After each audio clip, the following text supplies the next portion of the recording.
Hi, I'm Matthew Shimolo. Welcome to the Money Masterclass, where we teach you to make, manage, and multiply money. You know, many people want to know about investment. How do I invest? Where do I get the initial capital to invest? What do I do to invest? My teaching today is going to be a different one. It's going to be on how to invest in yourself. Because if you don't invest in yourself and the wealth comes, a fool and his money can be parted. It is said that the pugilist boxer Mike Tyson made $350 million, but today he is broke, possibly because of the lack of personal investment in oneself. So let's start from there. Number one, optimize your life and circumstances. What do I mean? You were born in a circumstance, you live in a place. Some of you are in the land of opportunities. Someone's praying to have what you have, but you probably have never valued it. So organize your life. Be chaos free. Put order to your immediate environment. Don't let your life be a life of disorder. Don't be the one every morning you wake up, you're going to work or church, you don't know where your socks is. You know, where was my socks? Your shoes are not in order. So optimize your life and circumstance. Some people will think, when I have a big house, then I can be organized. If you cannot be organized in a small place, you cannot be organized in a big place. You know, did you know that if you take people who live in a ghetto and put them in a big, expensive house, they will ghettoize the house? And if you take people who live in some beautiful, nice place, that's their habit, and you put them in the ghetto, you'll be shocked they will transform the ghetto. Optimize your life and circumstances. Number two, you've got to learn to be strong enough to overcome the negatives you've permitted. You see, wealth creation starts with you stopping some negatives. Maybe relations who have been taking advantage of you, people who are blackmailing you, people who are living off you and taking advantage of that opportunity. You have to be strong enough to overcome the negatives you have permitted. Any space you give, people turn it to a bigger space. Have you noticed if a child has temper, if you always respond to the temper tantrum, it increases all the time.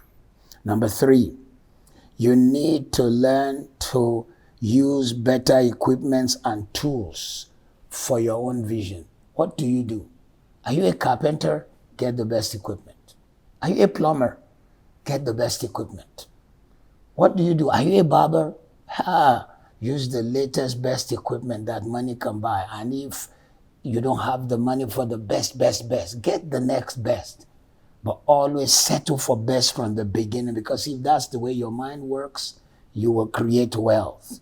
Use better equipment for your work, for your comfort, for excellence. Let that be known of you, that you always commit yourself to the best that a man can get. You know, those who advertise Gillette, the shaving equipment, they say Gillette, the best a man can get.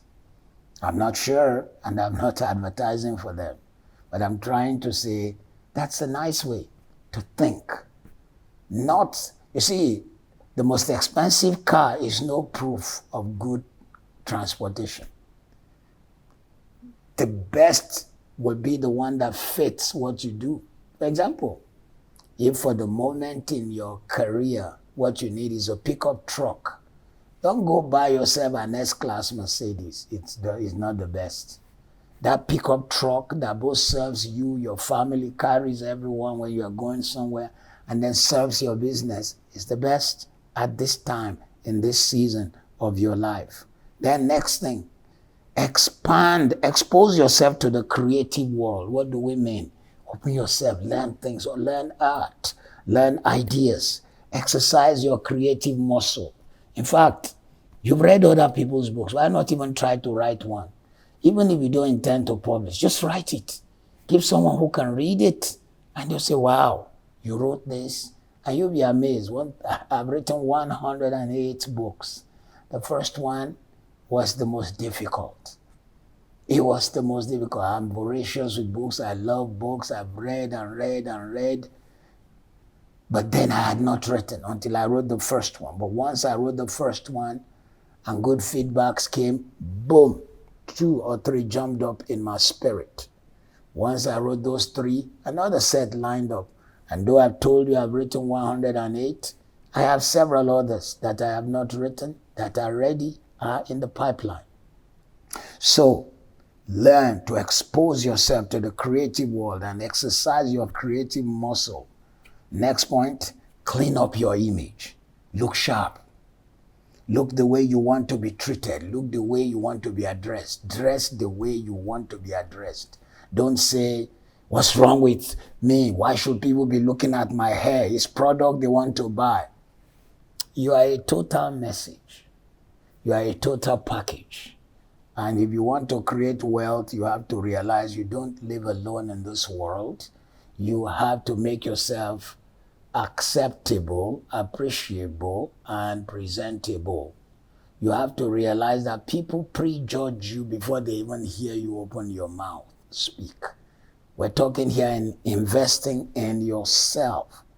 And if you don't, people will know if you are just shell without content. Shell without content. Have you ever seen sometimes a really beautifully well packaged thing, but then no content? But at least it was packaged. So package yourself, then have content. Let me even push further by giving you the next point. The next point, learn languages. Brain expands when you step out of your regular culture. Some people expect everyone to come to them, to their culture, to accept their culture, and to operate in their culture. They don't realize that they need to step out. There are things you don't know. There are reasons people do things the way they do. When you understand another man's language, how his language works, then you will know why when he spoke to you in the language you understood, it sounded like an insult. If, for example, a Frenchman wants to speak English, he probably had to first convert it in his head. It didn't come out the way you know to speak English. You wouldn't take offense because you have learned languages. It also helps you. You go places, people feel comfortable that you could say something in their language. They even are ready to go extra mile, give you a discount. You are investing in yourself. You say, listen, we now live in a global world. We are in the season of globalization. If, for example, I finish what I'm doing right now and I decide I want to go to America, it would take me less than half a day to get there. If I want to go anywhere in the world, we now live in a global village. You know, language has helped for people to be able to make sense of some things and to be able to flow with life.